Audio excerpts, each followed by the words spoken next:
So hello and welcome back everyone to this another video. आज की video में हम लोग डिस्कस करेंगे 2021 का latest case Satpal versus state of Haryana. ये केस रिलेटेड है डाइंग डिक्लेरेशन के साथ। तो इस केस में हम लोग देखेंगे कि सतपाल एक हस्बैंड है एंड उनके वाइफ थे पूजा रानी। एंड सतपाल ने क्या किया, पूजा रानी के ऊपर केरोसिन फेंक के उनको जला दिया। तो ये केस जो है डील करता है डाइंग डिक्लेरेशन के साथ, जब पूजा रानी का डाइंग डिक्लेरेशन रिकॉर्ड किया गया था। तो ये केस जो है सुप्रीम कोर्ट में गया। क्यों गया, किस लिए गया, क्या रीज़न था, पूरा जो स्टोरी है वो हम लोग आगे जाके देखने वाले। सबसे पहले स्टोरी का थोड़ा बैकग्राउंड हम लोग देख लेते हैं। स्टोरी में फैक्ट्स क्या है। फैक्ट्स ये है, ध्यान से सुनो, कि सतपाल, ठीक है, जो कि एपिलेंट है of the case and his wife Pooja Rani was the victim. ठीक है ना, पूजा रानी कौन है, वो है विक्टिम। हुआ क्या था कि इनके घर में झगड़ा हो रहा था, बहुत दिनों से इनके घर में झगड़ा हो रहा था, और इस झगड़े के चलते हुए सतपाल ने क्या किया, एग्रेसिवली कैरोसिन डाल के उनके वाइफ को जला दिया गया।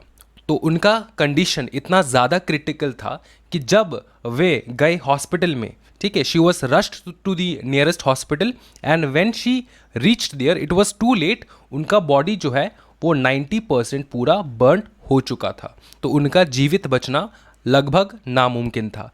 लेकिन डॉक्टर्स ने उनको रिवाइव किया, इतना लायक बनाया कि वो अपना डाइंग डिक्लेरेशन कम से कम दे पाए। ठीक है, डाइंग डिक्लेरेशन कम से कम वो लोग दे पाए, इतना उन्होंने करके दिया। ठीक है, रिवाइव कर दिया किसको, पूजा रानी को।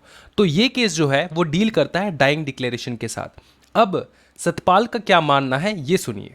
जब डाइंग डिक्लेरेशन रिकॉर्ड किया जा रहा था तब सतपाल कहते हैं कि तब पूजा रानी के जो फैमिली मेंबर्स थे वो वहीं पर थे। सतपाल का कहना ये था कि पूजा रानी के जो फैमिली मेंबर्स थे उन्होंने पूजा को मजबूर किया, ठीक है, उनको उकसाया कि वो बयान दे सतपाल के अगेंस्ट में। इसलिए पूजा रानी ने डाइंग डिक्लेरेशन में सतपाल के अगेंस्ट में डिक्लेरेशन दिया, ये कहना है सतपाल का। अब हुआ क्या सुनो। इससे पहले हम लोग आगे बढ़ेंगे केस का, हम लोग ने बैक स्टोरी समझ चुके हैं कि भैया ये हुआ है केस में। ठीक है, कि हस्बैंड था, वाइफ थी, एंड हस्बैंड जो है वाइफ को जला दी and then she was 90% burned. She was rushed to the nearest hospital and when she reached there she was already in the state of dying. तो वहाँ पे उनका डाइंग डिक्लेरेशन जो है वो लिया गया था। आगे बढ़ने से पहले हम लोग चैप्टर देखेंगे और उसी के साथ साथ हम लोग देखेंगे कि डाइंग डिक्लेरेशन होता क्या है। डाइंग डिक्लेरेशन डील करता है इन इंडियन एविडेंस एक्ट। समझ में आ रहा है, इंडियन एविडेंस एक्ट जो है वहाँ पे अपने को डाइंग डिक्लेरेशन देखने को मिलता है। डाइंग डिक्लेरेशन क्या होता है, इसके एसेंशियल इंग्रेडिएंट्स क्या होते हैं वो भी हम लोग देखेंगे। मोटा मोटा आपको समझाते हैं। जब कोई इंसान एकदम मरने की हालात में रहता है तब एक मैजिस्ट्रेट जाते हैं, ठीक है, जुडिशियल मैजिस्ट्रेट। याद रखना, डाइंग डिक्लेरेशन हमेशा मैजिस्ट्रेट ही रिकॉर्ड करते हैं।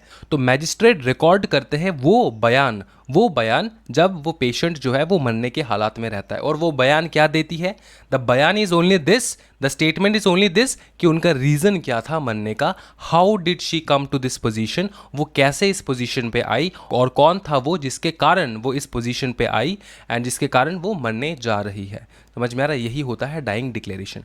एक बार फटाफट गो थ्रू करेंगे।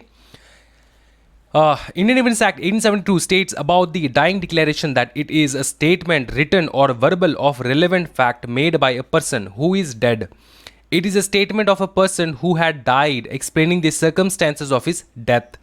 Dying declaration have the value in the Indian judiciary system and court think that any statement given by the person who is at the point of dying is true because the dying person would never lie. समझ में आ रहा है, court ये मान के चलते, Indian courts ये मान के चलते हैं कि कोई भी इंसान जो मृत्यु होने वाला है, उनका किसी भी क्षण वो मरने वाले हैं, वो इंसान कभी भी झूठ नहीं कहता है। तो डाइंग डिक्लेरेशन हमेशा जो है सच माना जाता है। समझ में आ रहा है, ओके। डाइंग डिक्लेरेशन जो है बहुत प्रकार के होते हैं। डाइंग डिक्लेरेशन या तो हो सकता है ऑरल, या तो रिटन, या तो इशारों के माध्यम से भी आप बोल सकते हो। ठीक है, इशारों के माध्यम से भी आप बोल सकते हो। समझ में आ रहा है, 3 प्रकार के डाइंग डिक्लेरेशन जो है वो होते हैं। अब हम लोग देखेंगे एसेंशियल इंग्रेडिएंट्स जो है वो डाइंग डिक्लेरेशन का, एक बार गो थ्रू करेंगे फटाफट, 2 सेकंड लगेगा। कॉन्वेइंग ऑरली, रिटन और बाय कंडक्ट। ठीक है, कॉन्वे करना ऑरली या फिर रिटन, और by conduct in the sense कि इशारों पे दिखाना। कॉज ऑफ डेथ बताना होगा, सर्कमस्टेंसेस ऑफ डेथ बताना होगा, और जो पर्सन थे वो उनको मरना होगा ऑब्वियसली। तो तभी जाके हम लोग उसको कंसिडर करेंगे कि इट्स अ डाइंग डिक्लेरेशन। समझ में आ रहा है? कॉज ऑफ डेथ बताते हैं वो लोग डाइंग डिक्लेरेशन में, सर्कमस्टेंसेस क्या था मरने का वो बताते हैं डाइंग डिक्लेरेशन में। अंडरस्टूड ना? स्टोरी समझ में आ चुका है। अब हम लोग फिर से स्टोरी की तरफ चलेंगे। ठीक है, स्टोरी में हुआ क्या था देखो फटाफट एक बार रिकैप करते हैं। ठीक है, सतपाल एंड पूजा के बीच में क्या हुआ था? झगड़ा हुआ था। ओके, सतपाल एंड पूजा के बीच में झगड़ा हुआ था। सतपाल ने कैरोसिन डाला पूजा के ऊपर एंड वो जल चुकी थी and she was rushed to the nearest hospital. Understood? 90% burnt हो चुकी थी वो, एंड उसी समय उसी हॉस्पिटल में उनके फैमिली मेंबर्स भी वहाँ पे प्रेजेंट थे। और जब मैजिस्ट्रेट रिकॉर्ड कर रहे थे इनका डाइंग डिक्लेरेशन, ठीक है, उनका डाइंग डिक्लेरेशन जब रिकॉर्ड कर रहे थे तब at that moment family members वहीं पे मौजूद थे। तो सतपाल ने अपील किया इस डाइंग डिक्लेरेशन के अगेंस्ट। अंडरस्टूड? स्टोरी समझ में आ रहा है? सतपाल ने अपील किया इस डाइंग डिक्लेरेशन के अगेंस्ट। कहां पे अपील गया? अपील गया सुप्रीम कोर्ट में। तब सुप्रीम कोर्ट का क्या जजमेंट आया वो सुन लीजिए। सुप्रीम कोर्ट ने क्या कहा देखो फटाफट। Supreme Court held that we will not ignore the dying declaration only on the basis of that her relatives were in that hospital during the time period. हम लोग वो इग्नोर नहीं करेंगे, डाइंग डिक्लेरेशन इग्नोर नहीं करेंगे। तो क्या हुआ कि उनका रिलेटिव्स जो है वो हॉस्पिटल में उसी वक्त उसी जगह पे मौजूद थे। डाइंग डिक्लेरेशन कभी भी नकारा नहीं जा सकता। So this is of no concern if are relatives were there और not, so we cannot misbelieve her dying declaration only on this ground. And finally Supreme Court accept किया, क्या accept किया?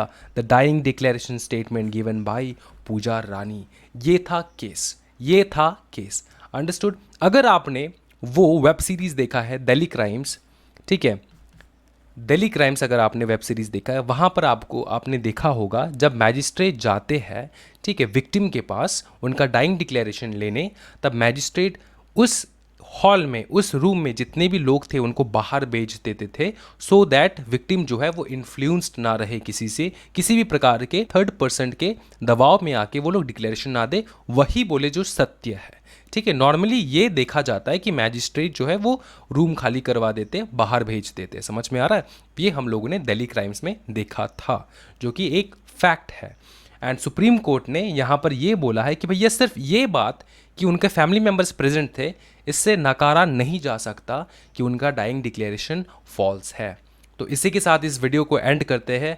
आई होप कि आप लोगों ने इस video का मोटिव जो है वो समझा। इंडियन एविडेंस एक्ट में जो डाइंग डिक्लेरेशन का कंसेप्ट है वो आप लोगों ने समझा बहुत अच्छी तरीके से। Do not forget to like the video and share among your family and friends. Thank you so much everyone. Happy learning guys. Bye bye and take care.